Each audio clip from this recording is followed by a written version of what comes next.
bienvenidos. Hoy es jueves 20 de enero y comenzamos ya con la actualidad. Antes el repaso por los periódicos.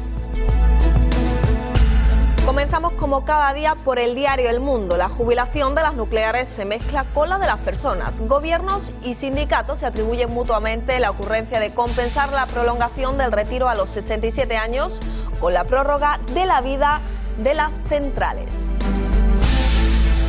Y más noticias, de tú a tú en la Casa Blanca vemos al presidente chino Hu Jintao y a Barack Obama.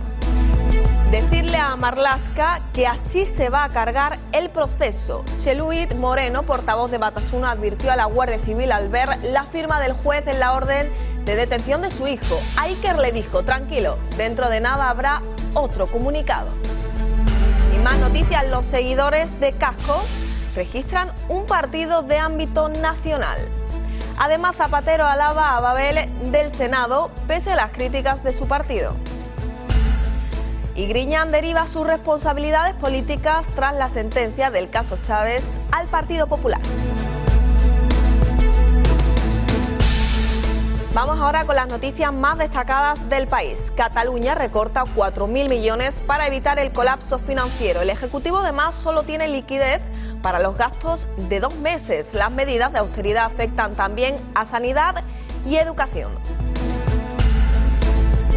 Y otra noticia del día, vemos en la foto de portada al presidente chino Xi Jintao y a Barack Obama, presidente de Estados Unidos, durante la reunión ayer en Casa Blanca.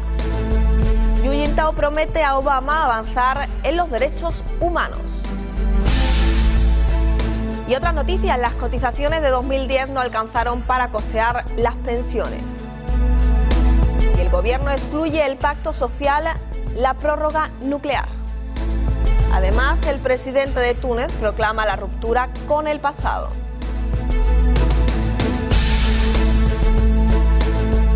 Y conocemos ya los titulares más destacados de ABC. El pinganillo agrieta al PSOE. Guerra y Bono se desmarcan de su uso en el Senado porque todo el mundo se entiende en castellano. Partido Popular y socialistas impiden que la fiebre de la Torre de Babel se extienda al Congreso.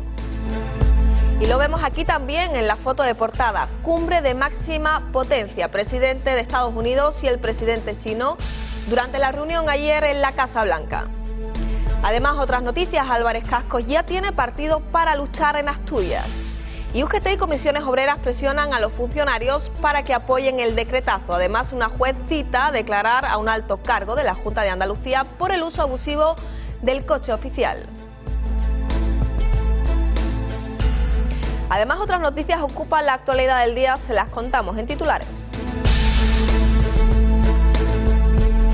Representantes de Facua se han reunido con PSOE, un encuentro de trabajo en el que han dado un repaso por las políticas de consumo, defensa y protección de consumidores.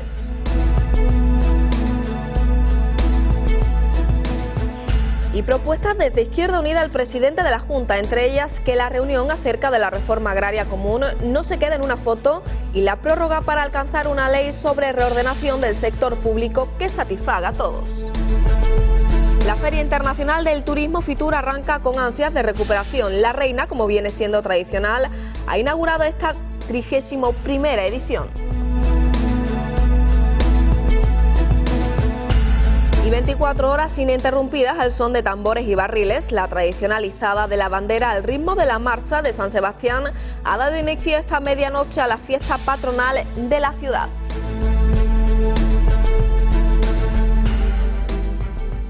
Como les veníamos anunciando, el superávit de la Seguridad Social cae el 72% en 2010, hasta 2.382 millones como consecuencia del aumento de gastos y de menores ingresos por cotizaciones.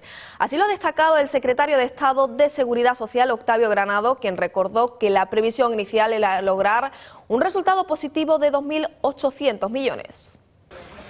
La Seguridad Social registró en 2010 un superávit de cerca de 2.400 millones de euros, una cifra que supone una caída del 71,9% con respecto al año anterior y que representa el 0,22% del Producto Interior Bruto. Este menor superávit se debe al aumento de los gastos, sobre todo en el capítulo de las pensiones contributivas y en la desviación de la inflación, del 0,8% previsto inicialmente al 1,3% final, y por otro lado a los menores ingresos por cotizaciones debido al desempleo. los datos provisionales de las cuentas del sistema, los avanzaba el secretario de Estado de Seguridad Social, Octavio Granado.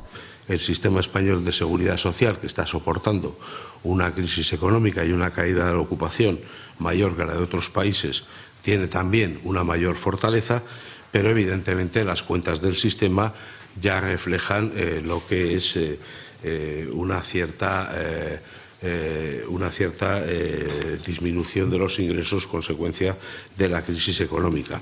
Granado también destacó en positivo el crecimiento en 4.350 millones del Fondo de Reserva, conocido como la hucha de las pensiones, y en 580 millones el Fondo de Prevención de las Mutuas de Accidentes y Trabajo. Y ya lo vemos en las calles, las primeras movilizaciones en contra de la prolongación obligatoria hasta los 67 años. Ha sido en Valladolid, cerca de un centenar de delegados sindicales, militantes y simpatizantes de comisiones obreras y UGT se han concentrado en las dependencias del Instituto Nacional de Seguridad Social. En las capitales de provincia de Castilla y León, donde los sindicalistas registraron un escrito y lo entregaron en la Seguridad Social, donde reivindican una pensión digna para los jubilados y rechazan la jubilación a los 67 años. Los dirigentes de los dos sindicatos advirtieron al gobierno que mantendrán su nivel de movilización y que continuarán con las protestas si el Ejecutivo sigue adelante con sus propuestas. Según manifestaciones de los representantes sindicales, habrá huelga general u otras medidas que se acuerden. Y el decreto de reordenación del sector público andaluz está trayendo más de un quebradero de cabeza a la administración de Griñán. 100 delegados sindicales han iniciado un encierro en la sede de Gobernación. Se trata de la primera reacción a un calendario de movilizaciones, no solo por el decreto ley, sino también por el rechazo a la reforma de las pensiones. Un centenar de delegados sindicales de comisiones obreras y UGT se encierran en la sede de Gobernación de la Junta de Andalucía. La protesta en defensa de lo público se ha convertido en un cruce de posturas enfrentadas por la reordenación de la administración andaluza. De una parte los sindicatos de clase y de otra una treintena de trabajadores de la Junta y delegados sindicales del CESIF que han manifestado su rechazo a la reordenación de las empresas públicas. Una lucha de consignas que ha alcanzado momentos de tensión entre los dos bandos y en la que ha tenido que mediar agentes de la Policía Nacional que se han interpuesto entre ambas partes.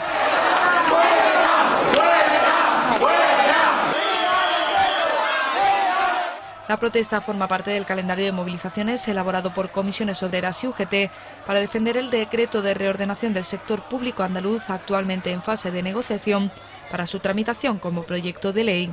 De que es necesario que el decreto y el acuerdo posterior de los sindicatos tome ya una vez rumbo, que se comience a desarrollar. Sabemos que está en trámite parlamentario, pero que cualquier posible enmienda vaya en línea con lo acordado para acabar con las desigualdades existentes en la administración, entre funcionarios, entre laborales y también las empresas que trabajan directamente para las mismas. Por su parte, el representante de UGT ha rechazado los argumentos de sindicatos como el CESIF, que vienen reclamando la derogación del decreto de reordenación. El acuerdo en Andalucía sobre todo preserva lo público y lo que es una tristeza y una gran pena es que nos pongamos a trabajar en contra de trabajadores contra trabajadores, o que la pelea sea trabajadores contra trabajadores, teniendo al fin y al cabo los mismos derechos que defender. No entendemos en ningún caso la postura de los sindicatos corporativos. Los representantes de comisiones obreras y UGT han mantenido el encierro de protesta en la delegación del Gobierno durante toda la mañana. Esta es la primera de una serie de movilizaciones que pone también el acento sobre el rechazo de la reforma de las pensiones.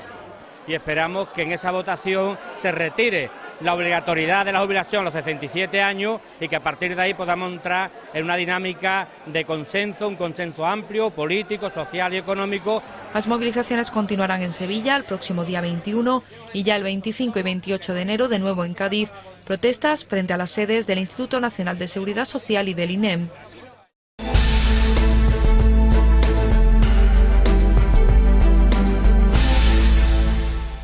Y representantes de Facua se han reunido con el portavoz del PSOE en el Parlamento andaluz, Mario Jiménez. Un encuentro de trabajo en el que han dado un repaso por las políticas de consumo, defensa y protección de consumidores. Según el portavoz de Facua, el gobierno andaluz ha estado en contracorriente en materia de protección al consumidor y piden más reuniones ordinarias entre empresarios y gobierno. Las organizaciones de consumidores Facua y Al-Ándalus se han reunido hoy con el portavoz del PSOE en el Parlamento andaluz, Mario Jiménez. Este encuentro se enmarca dentro de la ronda de contactos que el Ejecutivo Regional mantiene con los colectivos sociales de la comunidad. Una reunión de trabajo que ha servido para revisar las políticas de consumo, defensa y protección a los consumidores. Según el portavoz socialista, la intención es redoblar la presencia y comunicación con estas organizaciones y adquirir un compromiso para mejorar el diálogo entre ambas partes. Son una pieza fundamental en la defensa de los derechos de los consumidores, son una defensa fundamental a la hora de garantizar la protección de los ciudadanos frente al mercado, frente a las agresiones y frente a los abusos que en algún momento puede hacerse por parte del mercado y por parte también de los servicios, incluido también de los servicios públicos, y por lo tanto para nosotros es una voz muy cualificadas. Menos optimistas se han mostrado desde ambas organizaciones, que han pedido un aumento de la presencia de consumidores en el Parlamento, así como modernizar las políticas de protección al consumidor en Andalucía.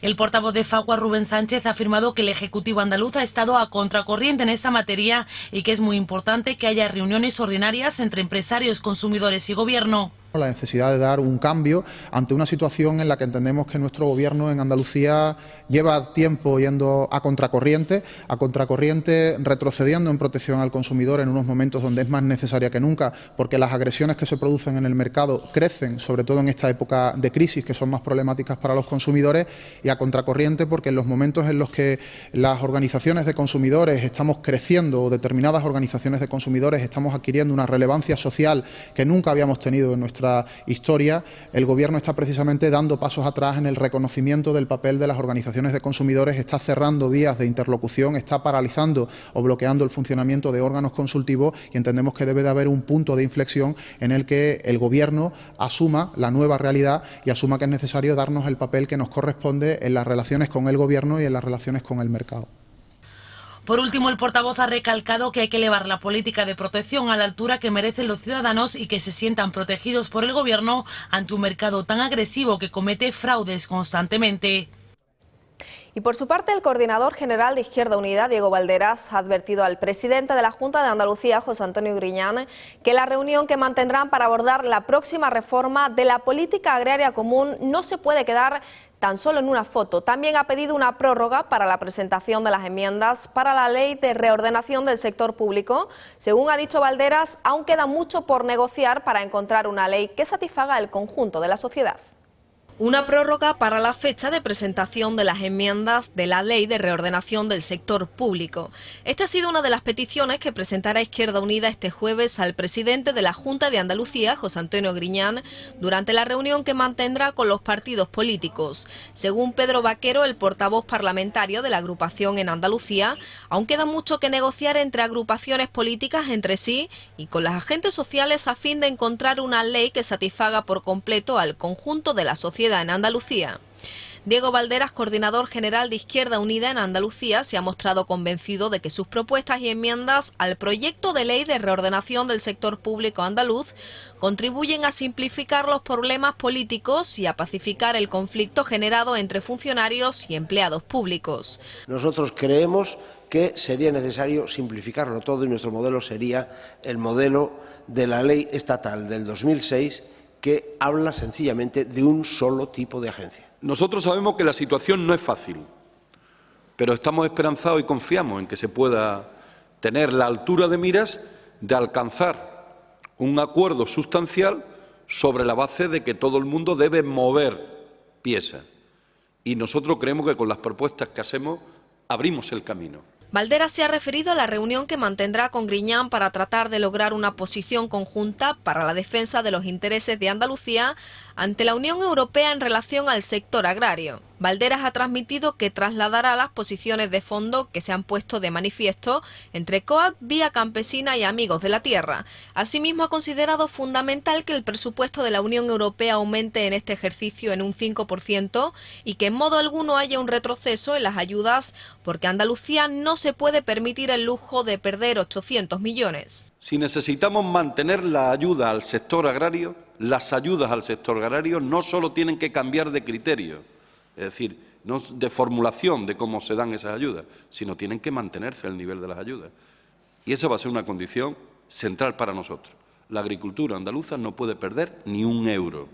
Diego Valderas ha defendido que el presidente de la Junta tiene que entender además que el sector agrario tiene que ser fundamental en la economía andaluza y que hay que hacer una mayor apuesta inversora en el medio rural, y ha anunciado su intención de solicitar una reunión en Bruselas con Izquierda Europea Unitaria y con el comisario de Agricultura en la Unión Europea.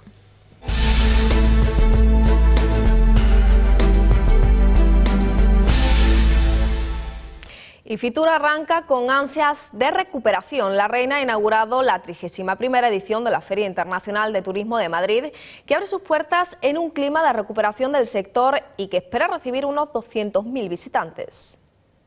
En el pabellón español, junto a la copa que se trajo de Sudáfrica la selección de fútbol, allí ha comenzado la Reina su recorrido inaugural por Fitur. La Feria Internacional de Turismo ha abierto las puertas en una edición que, pese a la crisis, cuenta con la participación de 10.500 empresas de 166 países.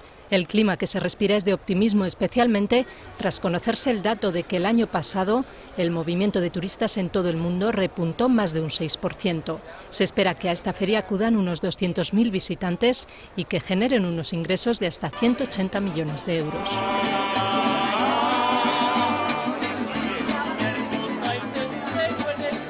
2011, Año Internacional de los Bosques. Sin duda es un buen momento para reflexionar sobre el estado de las masas forestales mundiales, que actualmente ocupan el 31% del planeta. 2011, Año Internacional de los Bosques, establecido por la Asamblea General de Naciones Unidas. Un buen momento para reflexionar sobre el estado de las masas forestales, que actualmente ocupan el 31% del planeta. Miguel Ángel Soto es el responsable de la campaña de bosques de la organización ecologista Greenpeace en España. Los países desarrollados, los países occidentales, ven aumentar su superficie forestal, básicamente. Son países que llevan un desarrollo y una cultura forestal de más de 2 siglos, por lo tanto en estos países aumenta la superficie forestal.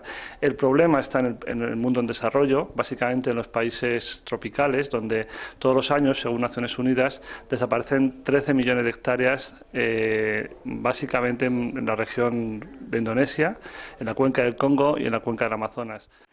La Tierra pierde unos 13 millones de hectáreas de bosques cada año por causas que son bien conocidas por todo el mundo. El conflicto básico es el avance de la agricultura y la ganadería, también la industria forestal, la industria papelera, son los responsables de que estén desapareciendo esta gran cantidad de bosques en el mundo.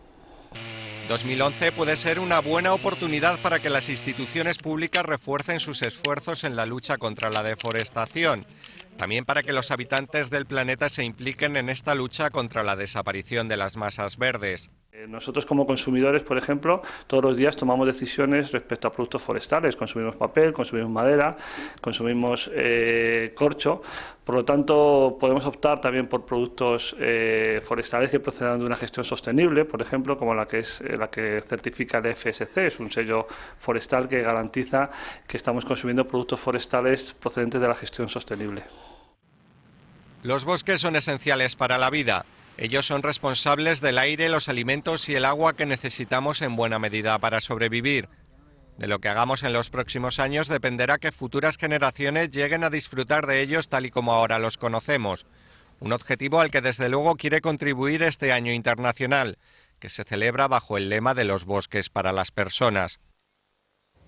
Y hablando del Día Internacional de los Bosques, el Fondo Mundial para la Naturaleza ha alertado de que el dragado del río Guadalquivir que promueve la Autoridad Portuaria de Sevilla sería un golpe mortal para Doña Ana y para el estuario del río, y ha anunciado que esta organización se va a volcar en intentar parar este proyecto.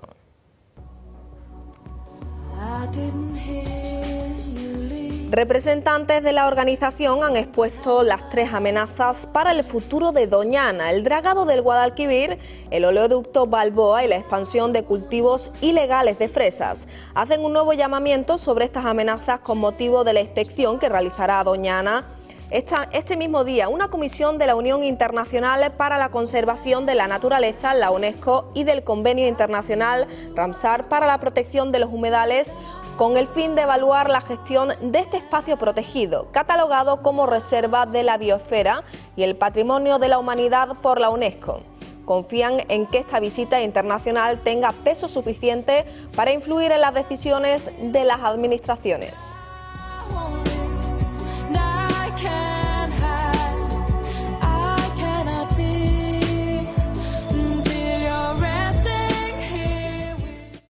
barajando un amplio abanico de medidas. Es decir, que para nosotros parar el dragado del Guadalquivir tenemos tan claro que supone un golpe mortal para Doñana y para el estuario, que evidentemente nuestra organización se va a volcar tanto en España como fuera en intentar detener este proyecto por todas las vías posibles. Desde luego vamos a recurrir a las instituciones europeas en diferentes niveles. Vamos a iniciar una campaña pública, obviamente, para pedir el apoyo de la sociedad para salvar Doñana de este grave problema.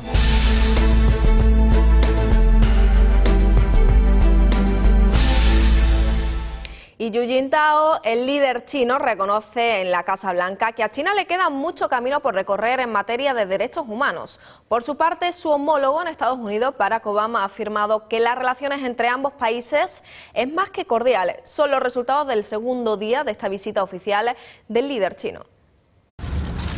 Estados Unidos y China están entrando en una etapa de amistosa competencia. Así define el presidente Barack Obama el actual estado de las relaciones bilaterales entre los dos países. La Casa Blanca ha desplegado la alfombra roja para Hu Jintao y a pesar de que existen fricciones importantes, no solo comerciales, Pekín y Washington han firmado contratos por 45.000 millones de dólares que van a proporcionar miles de puestos de trabajo en Estados Unidos. Eso merece un brindis. Al término de la cena de honor en la Casa Blanca, en el segundo día de la visita oficial de Hu Jintao, se conocieron los excelentes datos de la economía china, cuyo Producto Interior Bruto creció más de un 10% el pasado año. Los derechos humanos también estuvieron en el menú, no solo con las protestas frente a la residencia presidencial de grupos protibetanos, sino también por las declaraciones del propio Hu Jintao. El presidente chino reconoció que a su país le queda mucho por hacer en materia de derechos humanos. Y la tensión continúa en Túnez por la crisis política. En las manifestaciones se reclama la disolución del partido gobernante. De momento el país está liderado por un gobierno de transición mientras se vuelve a la normalidad después de todo el caos político. Deseamos una ruptura completa con el pasado. Son las palabras del presidente interino de Túnez para tranquilizar a una población que denuncia que los políticos les están robando su revolución de los jazmines. En las manifestaciones se exige la disolución del antiguo partido gobernante y que todos los ministros de Ben Ali salgan del gobierno de unidad nacional. Entre tanto, la televisión estatal mostraba ayer estas imágenes de joyas y tarjetas de crédito confiscadas a 33 familiares del presidente depuesto que fueron detenidos y acusados de crímenes contra la nación. El líder opositor y ya ministro en este gobierno de transición, Ahmed Najib Shebi, justifica la presencia de elementos del antiguo régimen. Los ministros dicen que pertenecieron al anterior gobierno, son personas que estaban excluidas del juego político, dominado por una única persona, Ben Ali, y un círculo de colaboradores y consejeros muy restringido en Cartago. Siempre pedimos que el gobierno tuviera un papel importante en las decisiones, pero nunca fue el caso. A pesar de las protestas y los tiroteos esporádicos, la situación se ha calmado sensiblemente en las calles de la capital. Prueba de ello, estas imágenes grabadas anoche. Un grupo de manifestantes pernocta en pleno bulevar Habib Bourguiba, violando el toque de queda sin que la policía intervenga. Y se lo anunciábamos ayer, las temperaturas comienzan a descender.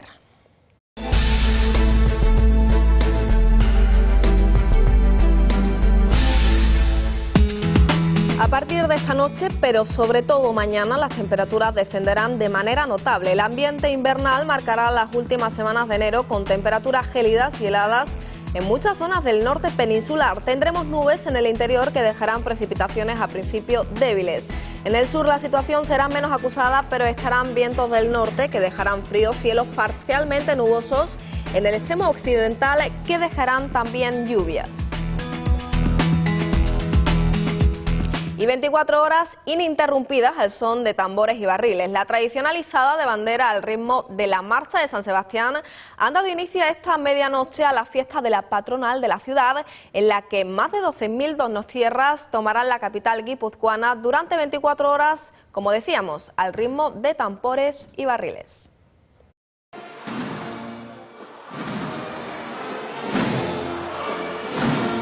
La tradicional izada de la bandera al ritmo de la marcha de San Sebastián ha dado inicio esta medianoche a la fiesta patronal de la capital guipuzcoana. El alcalde Odón Elorza, vestido de cocinero, ha sido el encargado de izar la enseña en la balconada de la biblioteca municipal en una plaza de la Constitución repleta de público. Minutos antes de la medianoche, los integrantes de la tamborrada de Gazteluide, encargados de poner música a la izada, hicieron su entrada en la plaza entre los aplausos de miles de personas. A esa misma hora, varias decenas de simpatizantes de la izquierda adversale también subieron al escenario con enseñas en favor del traslado de los presos de ETA al País Vasco. Los manifestantes se retiraron sin incidentes una vez terminada la marcha de San Sebastián, mientras que las tamborradas retomaban de nuevo el protagonismo de la fiesta.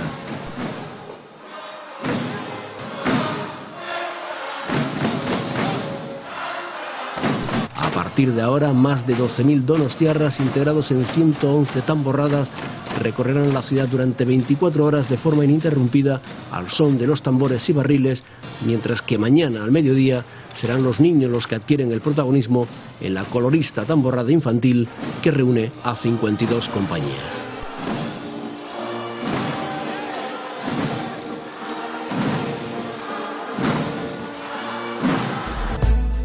Y al son de los tambores nos despedimos hasta mañana a la misma hora. Recuerden que podrán seguir informados en nuestras siguientes ediciones.